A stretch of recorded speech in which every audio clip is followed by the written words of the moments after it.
பட்ட பகலில் துப்பாக்கி முனையில் நகைக்கடைக்குள் புகுந்து 1.5 கோடி நகை பணத்தை கொள்ளையடிக்கும் பகீர் சிசிடிவி காட்சிகள்தான் இவை.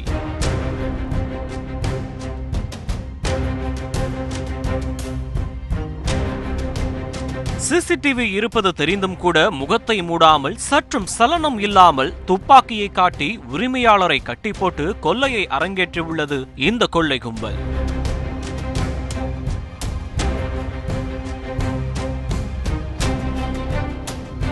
பகலில் இப்படி ஒரு பயங்கரத்தை அரங்கேற்றிய இவர்கள் யார்? சென்னையில் துப்பாக்கி கலாச்சாரமா? கடத்தல் கும்பலின் பின்னணி என்ன?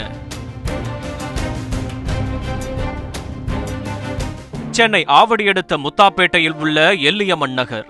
இந்த பகுதியில் கடந்த 6 ஆண்டுகளாக இயங்கி வருகிறது கிருஷ்ணா ஜுவல்லரி. இந்த கடையின் உரிமையாளர் அதே பகுதியைச் சேர்ந்த பிரகாஷ்.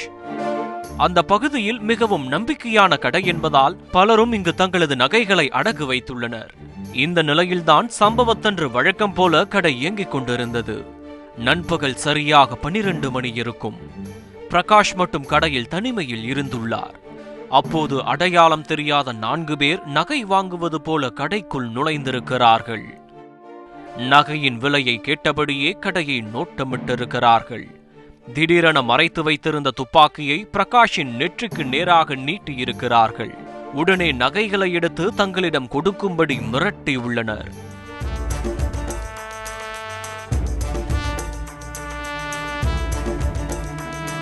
ஆனால் அதற்கு பிரகாஷ் மறுக்கவே ஆத்திரமடைந்த அந்த கொள்ளை கும்பல் வன்முறையில் இறங்கியிருக்கிறது. பிரகாஷின் கை கால்களை கட்டிப்போட்டு லாக்கர் அறைக்கு அழைத்து சென்றுள்ளனர். அங்கே தாங்கள் கொண்டு வந்த பையில் ஒரு குண்டுமணி தங்கம் விடாமல் மொத்த நகைகளையும் வழித்து போட்டிருக்கிறார்கள்.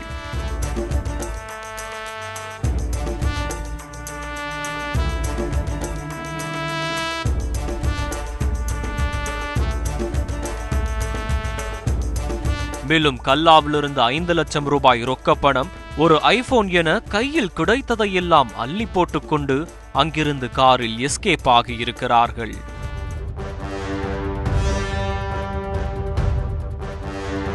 உடனே பிரகாஷ் போலீசில் புகார் அளித்திருக்கிறார். தகவல் கிடைத்து சம்பவ இடத்திற்கு விரைந்த போலீசார் கடையிலிருந்த சிசிடிவி காட்சிகளை சோதனை செய்து பார்த்திருக்கிறார்கள். அதில்தான் சந்தன கலர் சட்டை, வெள்ளி நிற டி-ஷர்ட், கருப்பு நிற சட்டை அணிந்த 3 பேரும் அடையாளம் காணப்பட்டனர். இந்த அடையாளங்களை அடிப்படையாக வைத்து போலீசார் 6 தனிப்படைகள் அமைத்து பகல் கொள்ளையர்களை வலை வீசி தேடி வருகின்றனர். DC special team, AC special team, அப்புறம் 4 இன்ஸ்பெக்டர்ஸ், இது எல்லா டீம்ஸ் ஃபார்ம் பண்ணிவிட்டு இது ஃபாலோ பண்ணி வண்டி ஐடென்டிஃபை பண்ணிட்டீங்க. இது கிளியராக ஃபுட்டேஜ் இருக்குது, நான் ஃபாலோ பண்ணி.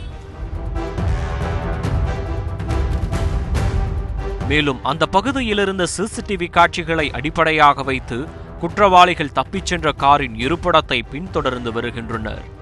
பட்ட பகலில் இப்படி ஒரு கொள்ளையை அரங்கேற்றி இருப்பதால் பல நாட்கள் கடையை நோட்டமிட்ட பிறகே கொள்ளையர்கள் இந்த பயங்கரத்தை நடத்தியிருக்கலாம் என சந்தேகிக்கப்படுகிறது. மேலும் அவர்கள் கையில் இருந்தது நிஜ துப்பாக்கியா அல்லது பொம்மை துப்பாக்கியை ஆயுதமாக்கி மிரட்டினார்களா என்று ஆய்வு செய்து வருகின்றனர். கடையில் கொள்ளையடிக்கப்பட்ட மொத்த பொருட்களின் மதிப்பு சுமார் 1.5 கோடி ஆகும். இதனால் நகைகளை அடகு வைத்தவர்கள் கொள்ளையர்களை பிடித்து நகையை மீட்டுக் கொடுக்கும்படி கோரிக்கை வைத்துள்ளனர். இந்த கடை பார்த்தீங்கன்னா எனக்கு தெரிஞ்சு ஒரு 10 வருஷமா இருக்கு. நான் 8 சவரம் என்கிட்ட நகை வச்சிருக்கோம். அது போலீஸ் எப்படியாவது எங்களுக்கு மீட்டு கொடுத்தா நல்லா இருக்கும். இப்போ நான் போலீஸ்கிட்டே போய் கேட்டேன், கண்டிப்பாக வந்துடும் மீட்டு கொடுத்துருவோன்னு சொல்லியிருக்கிறாங்க. இந்த இடத்துல இப்படி ஒரு சம்பவம் நடக்கணும்னு எதிர்பார்க்கல. ஏன்னா டிஃபென்ஸ் ஏரியா வேறு இது, இப்படி நடக்கணும்னு நினைச்சு கூட பார்க்கல. குற்றவாளிகள் கைது செய்யப்பட்ட பின்னரே முழு உண்மையும் தெரிய வரும்.